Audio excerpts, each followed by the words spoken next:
Software engineering. Software engineering merupakan konsep untuk memenuhi bagaimana sebenarnya perangkat lunak tersebut dan untuk apa dibuat perangkat tersebut. Software dan komputer itu berbeda, di mana software merupakan sejumlah program atau modul yang terpisah. Di dalamnya ada file konfigurasi untuk satu program, yang dimana dokumentasi tersebut menjelaskan struktur software. Nah, kita masuk ke slide kedua, jenis software. Dan di sini saya sudah mengambil dua jenis, yaitu satu, sistem software. Sistem software merupakan perangkat lunak yang menjadi alat untuk membantu pengembangan aplikasi perangkat lunak. Dan yang kedua adalah application software, yang dimana perangkat lunak yang digunakan untuk melakukan tugas tertentu. Nah, di sini ada juga jenis-jenis software lainnya, yaitu business software. Nah, di sini sedikit dijelaskan business software itu apa, dan business software merupakan perangkat lunak yang dirancang untuk membantu dalam menjalankan bisnis, seperti contohnya mengolah data, invoice, atau perpajakan dan lain-lain. Dan yang kedua adalah real time software atau perangkat lunak atau waktu nyata. Merupakan suatu perangkat lunak yang berfungsi mengendalikan atau biasanya memonitori atau menganalisis yang terjadi pada keadaan nyata. Dan yang ketiga ada embedded software. Nah, di sini embedded software merupakan perangkat keras yang berfungsi untuk mengatur kinerja dari perangkat keras tersebut. Dan yang keempat ada engineering and scientific. Nah, di engineering and scientific ini merupakan perangkat lunak yang digunakan di dalam bidang aplikasi teknik dan rekayasaan. Jenis ini biasanya berhubungan dengan komputasi, numerik, dan CID. Contohnya bisa kita ambil seperti auto CID. Dan yang kelima ada personal computer software. Nah, ini banyak digunakan pada aplikasi yang bersifat perorangan, seperti kepribadian gitu. Contoh pengolahan data, spreadsheet, game, dan lainnya. Nah, yang keenam ada artificial intelligence software. Nah, yang nomor 6 ini dibuat dengan menggunakan teknik algoritma non-numerik. Beda dengan personal komputer ini. Personal computer software dia pakai numerik, dan artificial dia non-numerik. Dan artificial intelligence software itu dapat memecahkan masalah yang kompleks yang digunakan dalam bidang kecerdasan buatan. Kita mengambil contoh nggak usah jauh-jauh seperti expert system, neural network, dan lainnya. Nah, kita masuk ke slide selanjutnya, ada analyzing the business case. Apa sih analyzing the business case itu? Nah, di sini ada saya buat pengertiannya, bagaimana menganalisa bisnis dikaitkan kepada rancangan sistem informasi. Dan di sini saya sudah menyiapkan 3 prinsip dari business case. Yang pertama adalah mendeskripsikan project yang jelas, dan yang kedua ada apa saja justifikasi yang harus dilakukan, dan yang ketiga ada apa estimasi financial impact. Nah, kita masuk ke slide selanjutnya, ada requirement engineering. Nah, sebelum kita masuk ke topik requirement engineering, di sini saya akan menjelaskan apa itu requirement dan engineering. Nah, requirement adalah artinya kebutuhan. Apa yang menjadi kebutuhan atau spesifikasi seseorang customer atau pelanggan. Nah, sedangkan engineering merupakan seninya bagaimana cara kita menggunakan pendekatan atau metode tertentu. Customer atau end user memiliki perbedaan. Nah, di sini saya ada dua. Yang satu, customer adalah orang yang meminta pembuatan software, yang membangun software dan mendukung bisnis tersebut. Nah, sedangkan end user merupakan orang yang menggunakan user yang telah dibangun untuk mencapai beberapa bagian dari tujuan bisnis tersebut. Nah, di sini kita bisa mengambil kesimpulannya seperti sepeda motor ya. Produk jadi yang bisa digunakan end user dan tidak mau sulit lah gitu. Oke, kita next selanjutnya. Dan kita masuk ke slide selanjutnya. Seberapa penting sih requirement ini? Nah, di sini saya sudah mencakup 3 poin. Dan yang pertama merupakan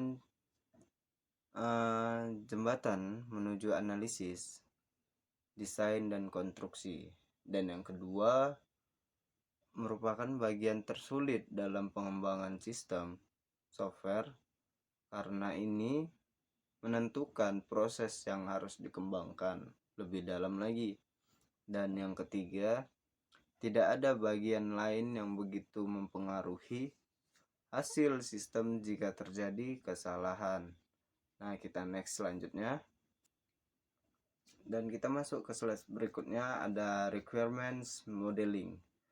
Nah, di sini saya ada mengambil dua intinya, yaitu system analysis skill dan team oriented methods and techniques. Nah, di sini sebelum kita pelajari lebih dalam lagi, saya akan menjelaskan apa itu skill. Nah, di sini saya akan menjelaskan apa itu skill. Skill yang dibutuhkan dalam requirement modeling tidak lain lagi adalah skill analisis, dan yang kedua adalah interpersonal. Nah, analisis skill ini membutuhkan interpersonal. Mengapa membutuhkan interpersonal? Mengapa enggak yang lain? Dan di sini saya sudah memaparkan karena supaya mendapatkan requirement modeling tersebut. Nah, requirement modeling ini dilakukan setelah requirement gathering atau mengumpulkan.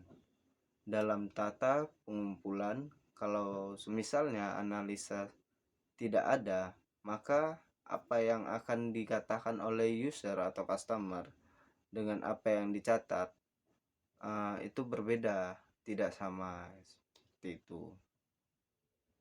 Nah, di sini yang kedua saya akan menjelaskan yang pertama, Joint Application Development atau yang sering kita kenal adalah JAD. Nah, saya akan menjelaskan sedikit apa itu JAD sebelum lebih dalam lagi. JAD Application Development merupakan sebuah teknik pengumpulan data yang mengizinkan anggota tim proyek atau penggunaan dan manajemen untuk bekerja sama untuk mengidentifikasi persyaratan untuk sistem. Nah, yang kedua adalah Rapid Application Development. Nah, di sini yang sering kita dengar adalah RAD, yang merupakan model proses pembangunan perangkat lunak yang tergolong dalam teknik incremental. Nah, yang terakhir ada metode Engel. Nah, metode ini merupakan metode yang mengutamakan keunggulan teknis saat mengembangkan perangkat lunak.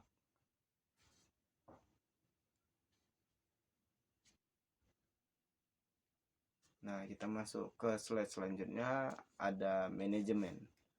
Nah, di sini saya sudah mengambil beberapa poin dari project management, yaitu stakeholder, procurement, risks, communication, human resource, quality, interaction, scope, dan time dan cost. Nah, saya akan menjelaskan satu persatu. Apa itu stakeholder? Stakeholder merupakan semua pihak dalam masyarakat, termasuk individu atau kelompok yang memiliki kepentingan atau peran dalam suatu perusahaan, atau bisa juga memiliki kemampuan mempengaruhi atau dipengaruhi dari bisnis. Seperti saya yang mengambil contoh nggak jauh-jauh, seperti karyawan, pegawai, pelanggan, investor, dan lain-lain.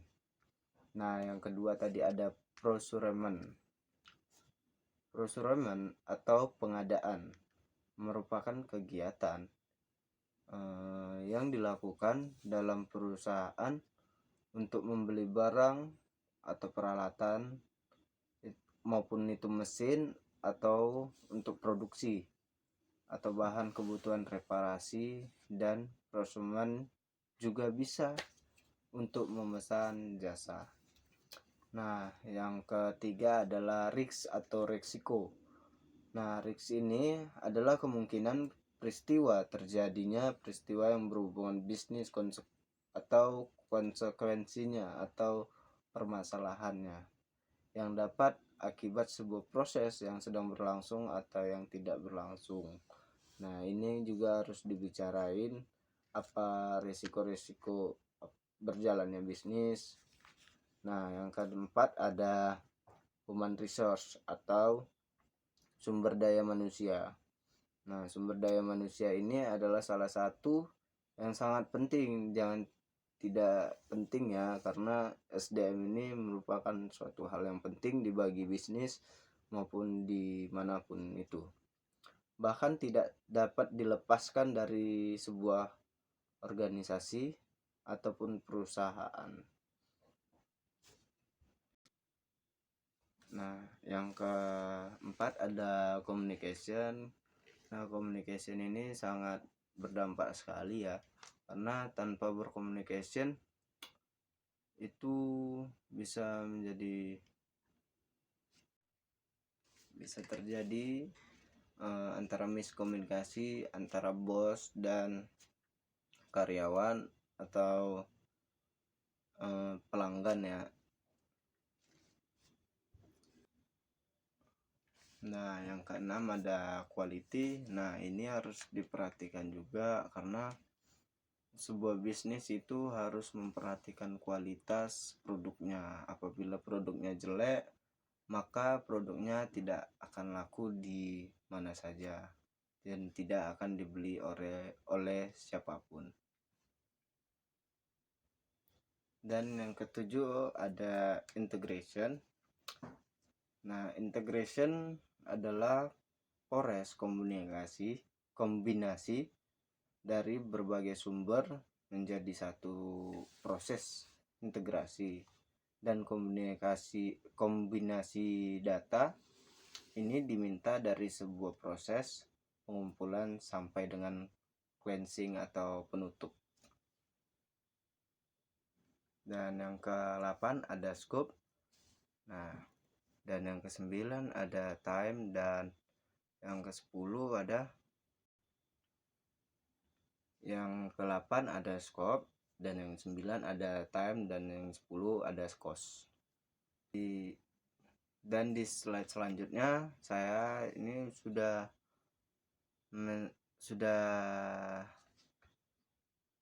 seperti yang kita lihat ya, dan sini saya sudah meringkas sedikit dan saya akan menjelaskan sedikit.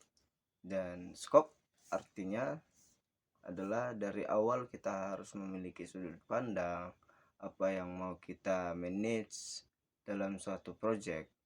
Scope itu besar dan kita memang harus memperhatikan requirement dari user kita atau project yang kita kembangkan.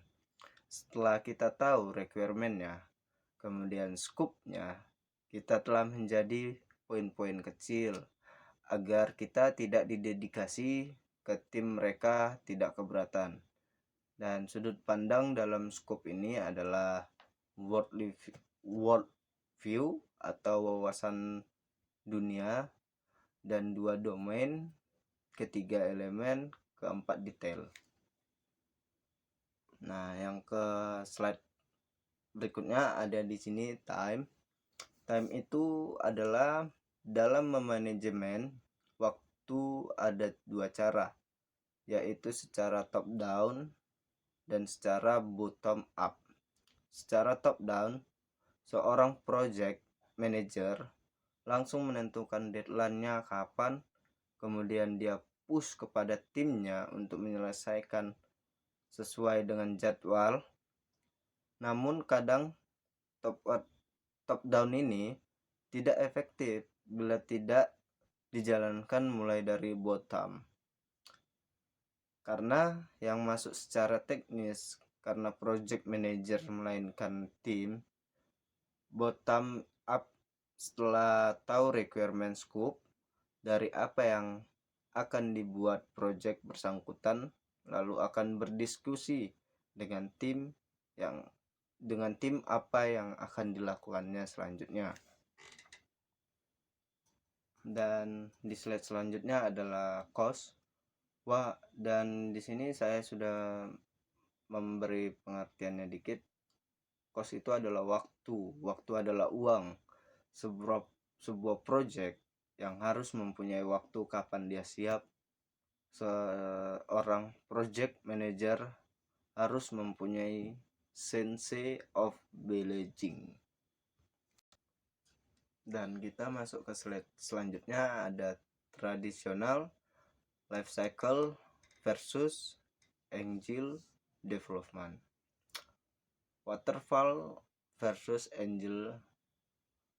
Dan di sini saya sudah berikan 2 contoh ya, seperti waterfall itu air terjun, produknya harus selesai terlebih dahulu lalu diberikan kepada pelanggan. Peluang gagalnya lebih besar sih, dari segi biaya lebih besar. Dan sedangkan Angel adalah sembari berjalannya waktu atau peluang, kesalahan lebih kecil dari segala biaya, juga lebih kecil dari modul ke modul perlahan-lahan. Dan yang ke slide terakhir ada object modeling. Di object modeling ini, dalam object modeling yang dipelajari yaitu sisi analisis orientasi objek, di mana ini merupakan cara sudut pandang lain dalam melihat view dan dalam melakukan pemodelan dalam sebuah sistem requirement. So based on the explanation I explained earlier, I can conclude that software engineering is a concept to understand how the software is made of. Then next, there is analyzing the business case, where the meaning of analyzing this case is how to analyze business related to information system. And the third is requirements engineering, where requirements are customer requirements or specification, and engineering is the art. How do we ask the method? Then there is also the practical essence of project management, in which there are 10 parts, but the most interport- in- important things things here is that there are only the parts, namely costs, time, time scope, time and scope, Mm. where the notion of scope is the point of view. Time is time management, and lastly, cost is the principle that time is money. Finally, there is object modeling, where what is learning from object modeling is the orientation analysis side, where this is another